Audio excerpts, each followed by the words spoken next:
Frymëzimin e morën nga Clark. Nga Clark. Ai që bashkëtoi me UÇK-n me popullin e Kosovës duke vullosur lirinë. Para se të ndodhte dëshmia e tij, unë kam menduar disa tituj, por të gjithë ranë.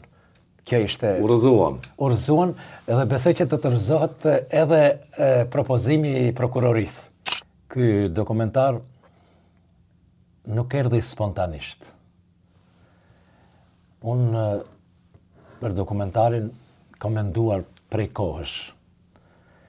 Për faktin, si që thatë edhe ju në krye të herës, është një gjykat ose një gjyq që pa drejtësisht ka në bankën e të akuzuarve krerët e ushtrisë çlirimtare të Kosovës, përkatësisht ajo që është vlerë emblematike, siç ishte lufta çlirimtare e Kosovës.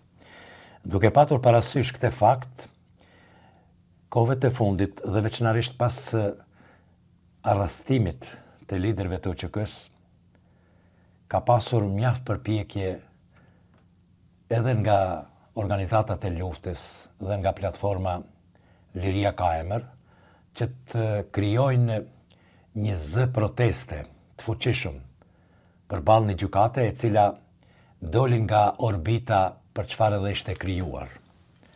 Dhe kjo më ka inspiruar që unë të punoj diçka dhe me vetë iniciativën time, domethënë, e mora këtë nismë dhe realizova një dokumentar dhe i vura titullin Akuzat nuk qëndrojnë.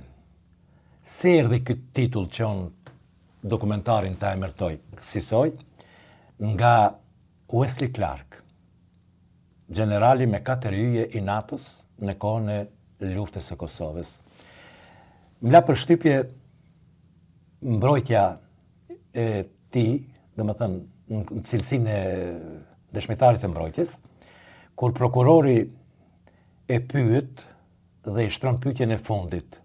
Një pyetje që zakonisht prokurorët e bëjnë, por nëse marrin përgjigje siç është përgjigjur Clark, ata do të bënin edhe 10 pyetje të tjera, por ai nuk i bëri. General tha, kam edhe një pyetje të fundit. Sipas jush, a qëndrojnë apo nuk qëndrojnë akuzat? Dhe ai përgjigjet me një fjali, akuzat nuk qëndrojnë. Prokurori, faleminderit tha për përgjigjen, pyetje tjera nuk kam. Dhe kjo për mu ishte intriguese. Pastaj edhe në fjalën përfundimtare vetë ish presidenti Hashim Thaçi e ka përmendur 2-3 herë këtë fjali, akuzat nuk qëndrojnë.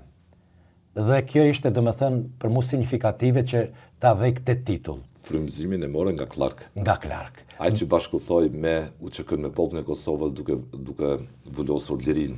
Para se të ndodhte dëshmia e tij, unë kam menduar disa tituj, por të gjithë ranë.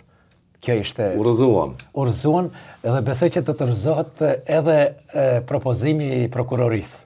Për faktin që ata që e kanë ndjekur, dhe në dokumentar faktikisht unë e kam marrë njerëz të fushës së jurisprudencës, të cilët nga backgroundi që kanë ato, edhe në çështje gjyqësore, por edhe si avokat, edhe të atashuar në dhomat e specializuara përballë dëshmitarëve të ashtu quajtur dëshmitar dhe të dyshuar, kanë shumë fakte dhe shumë argumenta për të rrëzuar çdo gjë që prokuroria ka pretenduar.